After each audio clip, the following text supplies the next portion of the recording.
வணக்கம் ஃப்ரெண்ட்ஸ், நல்லா இருக்கீங்களா? இன்றைக்கி நம்ம சசி கிச்சன் அண்ட் கார்டனில் நம்ம என்ன பார்க்க போகிறோம்னா, எங்கள் வீட்டு கார்டனில் இருக்க ஒரு அடினியம் பிளான்ட்டு தான் பார்க்க போகிறோம். நாங்கள் ஒரு பெரிய தொட்டியில் ஒரு 5 இயர்ஸ்க்கு மேலே 2 கலர் அடினியம் பிளான்ட்டு வச்சுருந்தோம். ஒரு லைட் பிங்க் கலரும் டார்க் ரெட்டு மாதிரி நல்லா அழகான கலர் பூக்கிறது மாதிரி 2 கலர் வச்சு வளர்த்துட்டு இருந்தோம். பட்டு திடீர்னு அதில் உள்ள ஒரு லைட் பிங்க் கலர் அந்த பூக்கிறது செடி திடீர்னு செத்து போச்சு. என்ன அப்படின்னு பார்த்தோம் அப்படின்னா, நாங்கள் இந்த கொஞ்சம் கார்டனில் ஃப்ரண்ட்டில் ஸ்டோன் வச்சு புல்லெல்லாம் பதிக்கும் போது கொஞ்சம் ஹைட் இன்க்ரீஸ் ஆனப்போ இந்த தொட்டியில் தான் நாங்கள் அந்த 2 செடியும் வச்சுருந்தோம். ஸோ அந்த தொட்டியில் நம்ம தண்ணியெல்லாம் வெளியேறதுக்கு ஹோல்ஸ் போட்டிருப்போம் இல்லையா, அதெல்லாம் மண்ணுக்குள்ளே கொஞ்சம் போயிடுச்சு. அதாவது அந்த தொட்டியை மேலே தூக்கி வச்சுட்டு அதுக்கப்புறம் இந்த ஹைட்டை இன்க்ரீஸ் பண்ணாமல் நாங்கள் விட்டுட்டோம். ஸோ அதனால் அந்த தண்ணி தேங்கினால அந்த ஒரு லைட் பிங்க் செடி இறந்து போச்சு. ஸோ இன்னொரு செடியவாவது நம்ம கண்டிப்பாக காப்பாற்றணும். அதை அந்த சாயிலெலாம் ரீப்ளேஸ் பண்ணிவிட்டு திருப்பி அந்த தொட்டியை கொஞ்சம் மேலே தூக்கி வச்சு அந்த தண்ணியெல்லாம் வெளியில் போகிறதுக்கு ஏற்ற மாதிரி அந்த ஹோல்ஸ் எல்லாம் கரெக்டாக செட் பண்ணணும் அப்படிங்கிறக்காக இப்போ நாங்கள் அந்த செடியை திருப்பி வெளியில் எடுத்திருக்கோம். இதுதான் அந்த தொட்டியில் நாங்கள் ஏற்கனவே போட்டு வச்சுருந்த மண். அதே முதல்ல எடுத்துட்டோம். ஏன்னா பயங்கர வெயிட்டுங்க, நல்லா வெயிட்டான தொட்டியும் வெயிட்டு, அதில் மண்ணோடு இருந்துச்சுன்னா ரொம்ப வெயிட்டாக இருக்கணும். முதல்ல மண்ணெல்லாம் எடுத்துட்டு இந்த லாக்டவுன் பீரியடில் எங்களுக்கு ஆள்களே வேலைக்கு கிடைக்கல. ஸோ வீட்டில் உள்ளவங்களே நாங்களே அந்த கடப்பாறை இதெல்லாம் வச்சு மண்ணெல்லாம் எடுத்து ஒரு வழியாக தொட்டியை வெளியில் எடுத்துட்டோம். ஸோ ஹைட்டை இன்க்ரீஸ் பண்ணுறதுக்காக இந்த மாதிரி கல்லெல்லாம் போட்டுட்டு அதுக்கப்புறம் இந்த தொட்டியை அது மேலே தூக்கி வைக்கலாம்னு. ஏன்னா அடினியம் பிளான்ட்டுக்கு மெயின் என்ன அப்படின்னா, அதில் தண்ணி கொஞ்சம் கூட அந்த மண்ணில் தேங்கவே கூடாது. நம்ம ஊற்றுற தண்ணி உடனடியாக அப்படியே வெளியேறணும். இன்னும் அது ரொம்ப முக்கியம். தண்ணி தேங்குச்சு அப்படின்னா அது செடி அழுகி போயிடும். இப்போ இந்த சாண்டு தான் நாங்கள் இந்த மண் இது பார்த்தீங்கன்னா நெருன்னு ஒரு மாதிரி இது மாதிரி இருக்கும். இது என்ன அப்படின்னா, மணல், வீடு கட்டுற மணலை சலிக்கும் போது ஒரு கப்பி கிடைக்கும் பாருங்களேன். அந்த சலிச்சப்ப கீழே கிடக்கும்ல, அந்த கப்பி மணலோட கப்பிகளை தான் அள்ளி தொட்டி ஃபுல்லாக வச்சுருந்தோம். அதுதான் இந்த இதுக்கு நாங்கள் செட் பண்ண மண் கலவை. ஸோ இப்போ செடியை வெளியில் எடுக்கும் போது பார்த்தீங்கன்னா நிறைய அங்கங்கே தோல்லாம் உறிஞ்சிருந்துச்சு, கொஞ்சம் கட்டாகி இருந்துச்சு. அடினியம் பிளான்ட்டில் இந்த மாதிரி கட்டிங் அந்த ஊண்டு அப்படின்னு சொல்லுவோம்ல, ஒரு அந்த மாதிரி ஓப்பன் இது இருந்துச்சுன்னா அது மூலமாக பூஞ்சைகள் போயிட்டு அந்த செடியவே ஒன்றும் இல்லாமல் பண்ணிடும். ஸோ ரொம்ப முக்கியம் என்ன அப்படின்னா, இந்த மாதிரி நம்ம ஒரு ப்ரூன் பண்ணும்போதோ இல்லை இந்த மாதிரி எங்கேயாவது ஒரு டேமேஜ் ஊண்டு ஏற்பட்டுச்சுனாலோ அதில் முக்கியமாக ஃபங்கிசைடு அந்த இது நம்ம கண்டிப்பாக போடணும். இப்போ பாருங்கள், இந்த ஹைட்டு தூக்கி வச்சோன்னே இந்த ஹோல்லாம் நல்லா தண்ணி வெளியேற மாதிரி செட் பண்ணிட்டோம். ஸோ இந்த தேவையில்லாத நிறைய வேர்கள் நாங்கள் ஃபஸ்ட்டு அது எப்படி வளர்ந்துச்சோ அப்படியே விட்டாச்சு. அந்த தொட்டியில் வச்சுட்டு நாங்கள் அப்படியே வளர்த்துட்டோம். ஸோ அது வேர்கள்லாம் வேறு மாதிரிலாம் விட்டு வளர்ந்துருந்துச்சு. ஸோ இப்போ வெளியில் எடுக்கும்போது தேவையில்லாமல் கொஞ்சம் இருந்ததுகளெல்லாம் கட் பண்ணி விட்டுருக்கோம். இதுதான் அந்த ஃபங்கிசைட் பவுடர் மாதிரி இருக்கும், ஒரு ப்ளூ கலரில். அதை லைட்டாக தண்ணியில் கலக்கி ஒரு பேஸ்ட் பதத்தில் எடுத்துட்டு நம்ம எங்கெங்கே அந்த தோல் உறிஞ்சிருக்கு, இந்த கட்டான பிளேஸு, அதுக்கப்புறம் நம்ம கட் பண்ணி விடுறோம் இல்லையா, அந்த ஓப்பன் பிளேஸ் எங்கெங்கே இருக்கோ அந்த இடத்துலலாம் இதை அப்படியே நம்ம தடவி விட்டுறணும். அப்போ தான் அந்த பூஞ்சை தாக்குதல்லேருந்து இந்த செடியை நம்ம பாதுகாக்க முடியும். இதை பார்க்கும்போது எனக்கு ஒன்று தோணுச்சுங்க. சின்ன பிள்ளையில நம்மலாம் ஓடி ஆடி விளையாடும் போது விழுந்து எந்திரிச்சிட்டு ஸ்ராச்சிட்டு வந்துடுவோம் கை காலில். அப்போ வீட்டில் டிங்க்சர் அப்படின்னு சொல்லிட்டு ரொம்ப டார்க்காக ஒரு ப்ரௌன் கலரில் ஒன்று இருக்கும், அதை போட்டு விடுவாங்க பாருங்கள். அந்த மாதிரி இருந்துச்சு. இது ஏதோ குழந்தைய படுக்க வச்சுட்டு அதுக்கு புண்ணுக்கு மருந்து போட்டு விடுற மாதிரி இருந்துச்சு. உண்மையிலேயே செடியை வளர்த்தவங்களுக்கு தான் தெரியுங்க, செடியை வளர்க்குறதும் குழந்தைய வளர்க்குற மாதிரி புல்லை வளர்க்குற மாதிரி தான் வளர்க்குறது. அவ்வளோ இதுவாக கேர் எடுத்து பார்த்தோம்னா தான் அதுவும் நம்மளுக்கு பார்க்குறதுக்கு கண்ணு குளிர்ச்சியாக நல்லாயிருக்கும். ஸோ இந்த எங்கெங்கே அந்த ஊண்டு இருந்துச்சோ அந்த அந்த ஓப்பன் பிளேஸ், அதாவது எங்கெங்கே ஓப்பன் ஆகிருக்குது, கட் ஆகிருக்குது, அந்த தோல் உறிஞ்சிருக்கிற இடம் எல்லா இடத்துலையும் இந்த பேஸ்ட்டை நம்ம தடவி விட்டுறணும். இது இந்த பவுடர் கடையில் கிடைக்கும். ஃபங்கிசைடு அப்படின்ட்டு கேட்டிங்கனாலே கிடைக்கும். அதை எடுத்துகிட்டு நல்லா அதை தடவி விட்ருக்காங்க. நைட்டே திருப்பி அந்த மண்ணெல்லாம் போட்டு அதோட மண்புழு உரம், கொஞ்சம் பயோ ஃபெர்டிலைசர், அதாவது உயிர் உரங்கள்னு சொல்லுவோம் இல்லையா, அதுவும் போட்டு நைட்டே செட் பண்ணிட்டோம். நைட்டு ரொம்ப லேட் நைட்னால வச்சப்போ நான் எடுக்கலை. ஏன்னா 2 பேர் நானும் சேர்ந்து அந்த இதெல்லாம் பண்ணனால கேமராவில் வீடியோ எடுக்க முடியல. ஸோ வச்சுட்டோம். இனிமே புது கிளைகள் விடணும், புதுசாக பூ விடணும். என்ன பண்ணுதுன்னு தெரியல. ஆக்சுவலாக இது டிரான்ஸ்பிளான்ட் ஒரு பாட்லேருந்து இன்னொரு பாட்டுக்கு டிரான்ஸ்பிளான்ட் பண்ணுறது அடினியம் அப்படின்னா இது மெத்தட் கிடையாது, அது வேறு மெத்தடு. செடியை அந்த பாட்டிலேருந்து எடுத்த உடனே அந்த வேரில் நிறையா பெரிய பெரிய கிழங்கு மாதிரி இருக்கு பாருங்களேன், அதெல்லாம் அப்படியே கட்டி தொங்க விட்டுருவாங்க. தலைகீழ தொங்க விட்டுட்டாங்கன்னா அது ஒரு 2-3 நாளைக்கு ஹேர் ட்ரையர்னு சொல்லுவோம், காற்றுலேயே அப்படி காய விடுற மாதிரி. அதுக்கப்புறம் எடுத்து இதில் செடியை வந்து வேறு பாட்டில் வச்சு வைக்கணும். அப்படித்தான் வைக்கிறது. பட் நாங்கள் வந்து இந்த செடி வந்து அந்த தொட்டியில் இந்த மாதிரி டேமேஜ் ஆகிட்டு இருக்குங்கிறனால வேறு வழி இல்லாமல் இந்த லாக்டவுன் பீரியடில் நாங்களே வந்து சரி எடுத்து இப்படி வச்சு பார்ப்போம் எப்படி வருது அப்படிங்கிறத நாங்கள் பிளான் பண்ணி இதை பண்ணோம். பொதுவாக வந்து அடினியம் பிளான்ட்டை வந்து நம்ம ஹைட்டில் வந்து இவ்வளோ ஹைட்டுக்கு வளர விடக்கூடாது. கொஞ்சம் வளர்ந்து பூத்தோன்னா அந்த கிளையை வந்து கட் பண்ணி விட்டுறணும். இந்த மாதிரி கட் பண்ணி விட்டுட்டு அதை ஒரு புஷ்ஷியான பிளான்ட்டாக வளர்க்கும் போது தான் அது பார்க்க அழகாக இருக்கும். எப்பப்பெல்லாம் கட் பண்ணி விட்றீங்களோ அப்போல்லாம் இந்த ஃபங்கிசைட் வந்து நம்ம வந்து அப்ளை பண்ணணும். அதுக்கப்புறம் கீழே வந்துட்டு பாருங்கள், இந்த கிழங்கு இதுதான் வந்து இதில் ஒரு அழகே வந்து சொல்லுவாங்க. அதில் வந்து புதுசாக வேறு கிளைகள் இந்த மாதிரி இந்த கீழேருந்து வரும் பாருங்கள், அதை மெயின் தண்டை விட்டுட்டு நம்ம குட்டி குட்டி பிரான்ச்சஸ் கீழேருந்து வர்றதெல்லாம் நம்ம வந்து ரிமூவ் பண்ணி விட்டுறணும். அப்பப்போ இதை பண்ணிடணும். அப்போ தான் வந்து மெயின் பிரான்ச் மட்டும் மேலே போயிட்டு அதுலேருந்து பூக்கள் வந்துட்டுருக்கும். பூத்து ஒரு தடவை பூத்துருச்சு, அந்த கிளையில் அடுத்து வந்து பூ முடிஞ்சிருச்சுன்னா அந்த கிளையை வந்து கட் பண்ணி விட்டுறணும். ஸோ பக்கத்தில் 2 கிளை புதுசாக வரும். எப்போதுமே ஒரு பூக்கிற கிளையை கட் பண்ணி விட்டோம் அப்படின்னா பக்கத்துலேருந்து 2 கிளைகள் வரும். அந்த மாதிரி நம்ம வந்து அப்படியே ஒரு அடி டு 2 அடிக்குள்ளேயே ஹைட்டில் வந்து வளர விட்டோம் அப்படின்னா புஷ்ஷியாக வளரும். பட் இந்த செடியை வந்து நாங்கள் அப்படியே விட்டுட்டோம். ஒரு 5 இயர்ஸ் அப்படியே இந்த இதில் இருந்துட்டனால அப்படியே உயரமாக வளர்ந்துருச்சு. இப்போ பாருங்கள், ஒரு 10 நாள் ஆயிடுச்சு வச்சு. கடவுள் புண்ணியத்துன்னு தான் சொல்லணும். எங்களுக்கு வந்து 2 பிளான்ட்டில் வந்து ஒன்றையாவது எங்களால் காப்பாற்ற முடிஞ்சிருச்சு. பொது மொட்டுக்கள்லாம் வந்துருச்சு இந்த பிளான்ட்டில். ரொம்ப சந்தோஷமாக இருக்குது. இலைகள்லாம் புதுசாக விட ஆரம்பிச்சிருச்சு. ரொம்ப அடினியம் வந்து ரொம்ப வளர்க்குறது ஃபஸ்ட்டு வந்து கொஞ்சம் கஷ்டம்னு சொல்லுவாங்க. அந்த சாயில் வந்து கரெக்டாக இருக்கணும் அதுக்கு போட்டிருக்குது.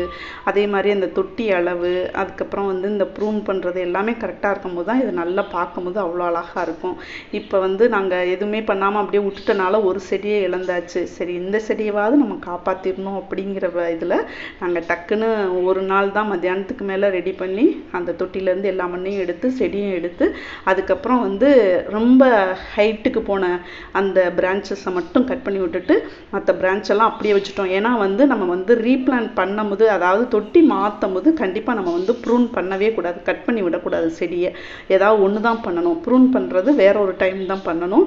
பட் நம்ம எடுத்தப்போ வந்து ரொம்ப அதிகமாக பண்ண வேண்டாம் அப்படின்ட்டு ரொம்ப ஹைட்டில் போன ஒரு சில பிரான்ச்சஸை மட்டும் கட் பண்ணி விட்டுட்டு மற்றதை நாங்கள் அப்படியே வச்சுட்டோம். பரவாயில்லைங்க, எங்களுக்கு வந்து திருப்பி அந்த பிளான்ட் கிடச்சிருச்சு. ரொம்ப சந்தோஷமாக இருக்குது.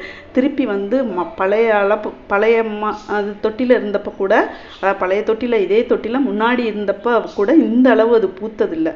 ரொம்ப கம்மியாக தான் பூ விடும். பட் இப்போ நாங்கள் மாற்றி வச்ச பிறகு பயங்கரமாக பூத்துச்சு. அதுக்கு வந்து இந்த மாதிரி மாற்றி வச்சது அந்த தண்ணி நிற்காமல் நாங்கள் வந்து அதை செட் பண்ணது கூட ஒரு காரணமாக இருக்கும்னு நினைக்கிறேன். இதுக்கு வந்து நாங்கள் வந்து அந்த தொட்டி மாற்றும் போது அந்த மணல் கப்பியில் வந்து மண்புழு உரமும் பயோ ஃபெர்டிலைசர் மட்டும் கலந்து எடுத்து வச்சுட்டு பிளான்ட்டை வச்சுட்டோம். அதுக்கப்புறம் கொஞ்ச நாள் கழித்து பொட்டாஷ் உரமும் போன் மீல்னு சொல்லுவோம் இல்லையா, அதுவும் மட்டும் கொஞ்சம் மேலாப்பில் அந்த மண்ணில் கலந்து விட்டோம். அப்போ பார்த்திங்கன்னா ரொம்ப சூப்பராக பூக்குதுங்க. தண்ணியும் வந்து நம்ம வந்து இதுக்கு அதிகமாக ஊற்றணும் அப்படின்னு இல்லை.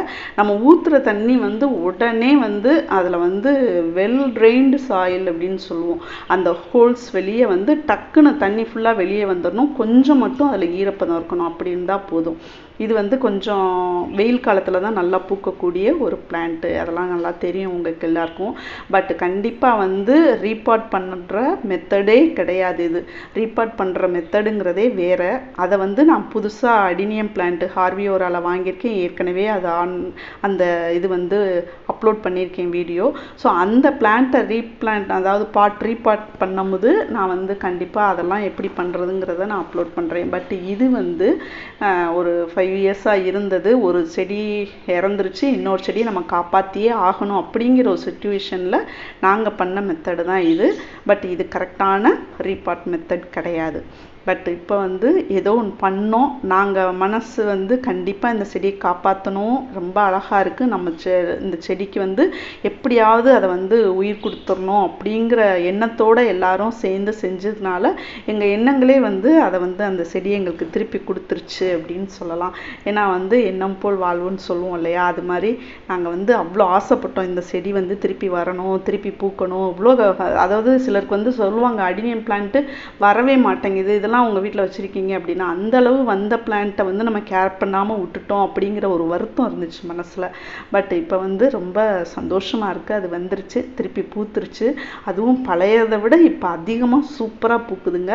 இதில் கூட இந்த வீடியோவில் கூட ரியல் கலர் தெரியுதா என்னன்னு தெரியல, அந்த அளவு ஒரு ரெட்டாக அவ்வளோ சூப்பரான கலரில் ஒரு அடினியம் பிளான்ட்டு. அடினியம் வச்சிங்க அப்படின்னா ரொம்ப அழகாக இருக்கும்.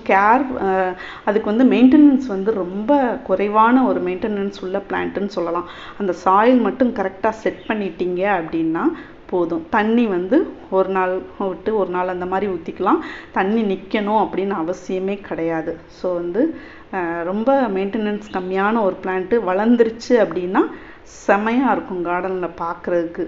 சூப்பரான பிளான்ட் இது. இது வந்து நம்ம ப்ரூன் பண்ணுறது வந்து இந்த ரீபாட் பண்ணும்போது கண்டிப்பாக ப்ரூன் பண்ணவே கூடாது.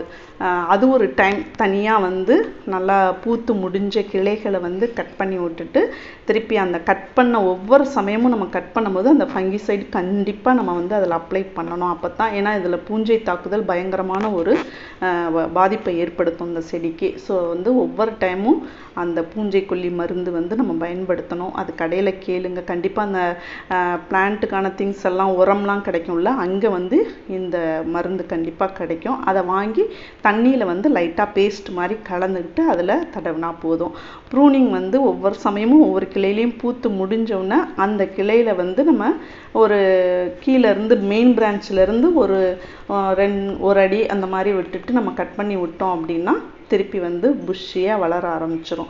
அதாவது அடினியம் வளர்த்து அதில் வந்து அந்த பூக்கள் பூக்க வைக்கிறதும் சரி, கீழே அந்த கிழங்கோட அமைப்புகளை வந்து அழகாக கொண்டு வர்றதுலையும் அது ஒரு பெரிய கலைன்னே சொல்லலாம். அவ்வளோ அழகாக அது வந்து கட் பண்ணி விட விட அது ஃபார்ம் ஆகிட்டே இருக்கும். ஒரு 10 இயர்ஸ்க்கு மேலே அதுக்கப்புறம் பார்த்தீங்கன்னா அவ்வளோ அழகாக அந்த கிழங்கும் அந்த ஒரு அழகை கொடுக்கும். அந்த மேலே வந்து புஷ்ஷியாக வளர்ந்து பார்க்கும்போது ஒரு போன்சாய் பிளான்ட்டுன்னு சொல்லுவோம் இல்லையா, அது மாதிரி அவ்வளோ அழகாக இருக்கும். இந்த பிளான்ட்டை வந்து உள்ள மண்ணில் இருக்கிற வரையும் எனக்கு மேலே அந்த கிளைகளும் அந்த பூக்களும் மட்டும்தான் அழகு தெரிஞ்சுக்கிட்டு இருந்துச்சு. ஒன்ஸ் நாங்கள் இந்த பிளான்ட்டை வந்து இந்த தொட்டிக்குள்ளேருந்து எடுத்த உடனே இவ்வளோ கிழங்கு உள்ளே விட்டுருக்குதே, நமக்கு இவ்வளோ நாள் கண்டுக்காமல் விட்டுட்டோமேன்ட்டு ரொம்ப வருத்தமாக இருந்துச்சு. இந்த கிழங்கை வந்து நம்ம வந்து மண்ணுக்குள்ளே ரொம்ப புதைக்கக்கூடாது, மண்ணை விட்டு வெளியில் கொஞ்சம் நல்லா பார்வைக்கு தெரிகிற மாதிரி வைக்கும் போது தான் அதோட அழகே வந்து தனியாக தெரியும். பட் வந்து இந்த அளவு உள்ள கிழங்கு விட்டு வளர்ந்துருக்கு, அதுவே வளர்ந்த கிழங்குகள் தான், பார்க்கும்போது அழகாக இருக்குது. அது இன்னும் நம்ம வந்து அதை வந்து நல்லா ப்ரூன் பண்ணி கரெக்டான ஒரு மெத்தட் படி வளர்த்தோம் அப்படின்னா இன்னும் அழகாகவே இருக்கும். நிறையா பேர் வந்து நெட்டில் கூகுளில் பார்த்தீங்கன்னா செம்மையாக நிறையா பிளான்ஸ் அழகழகாக வளர்த்துருப்பாங்க அந்த அடினியமில். இதில் பூவும் அழகு, அந்த கிழங்கும் அழகு. கண்டிப்பாக நாங்கள் காப்பாற்றிட்டோம் எங்கள் வீட்டு செடியை. அதுக்கப்புறம் இந்த ஹார்வியோரால் வாங்கின ஆன்லைன் பிளான்ட்டை வந்து திருப்பி மாடியில் வச்சு வளர்த்துட்ருக்கோம். அதோட லிங்க்கெல்லாம் கீழே டிஸ்கிரிப்ஷனில் கொடுக்குறேன், அந்த வீடியோலாம் போய் பாருங்கள். அந்த அடினியம் வந்து ஆன்லைனில் 6 பிளான்ட் வாங்கினதில் ஒரு 3 பிளான்ட் பூத்துருச்சு, 4வது மொட்டும் விட்டுருச்சு. ஸோ வந்து அந்த பூத்ததெல்லாம் நான் அப்லோட் பண்ணியிருக்கேன், அந்த வீடியோவும் போய் பாருங்கள். அதை இன்னும் நாங்கள் ரீபாட் பண்ணலை, ஏன்னா இந்த லாக்டவுனில் எங்களுக்கு பாட் இன்னும் வாங்க முடியல. ஸோ வந்து அந்த பாட் வாங்கின உடனே அதை ரீபாட் பண்ணும்போது அதுக்கு எப்படி சாயில் வந்து நாங்கள் மிக்சர் அந்த இது கலக்கிறோம், அதில் எப்படி வந்து நம்ம ரீபாட் பண்ணி வைக்கணும் அப்படிங்கிறதெல்லாம் நான் கண்டிப்பாக வீடியோஸ் அப்லோட் பண்ணுறேன், அதையும் பாருங்கள். கார்டன் லவ்வர்ஸ் கண்டிப்பாக அடினியம் பிளான்ட்டு உங்கள் கார்டனில் வைங்க, ஏன்னா அவ்வளோ அழகாக இருக்கும், சூப்பராக இருக்கும். பார்க்கும்போது ஒரு பிளாஸ்டிக் அந்த லீஃபும் சரி அந்த பூவும் சரி பிளாஸ்டிக்கில் செஞ்ச மாதிரியே அவ்வளோ அழகாக இருக்கும். ஃப்ரெண்ட்ஸ், எங்கள் கார்டனில் இருந்த அழகை வந்து நாங்கள் திருப்பி கொண்டு வந்துட்டோம், ரொம்ப சந்தோஷமாக இருக்குது. ஃப்ரெண்ட்ஸ், கண்டிப்பாக இந்த வீடியோ உங்களுக்கு ரொம்ப பிடிச்சிருக்கும்னு நினைக்கிறேன். அடுத்து வேறொரு வீடியோவில் நம்ம சந்திப்போம். தேங்க்யூ.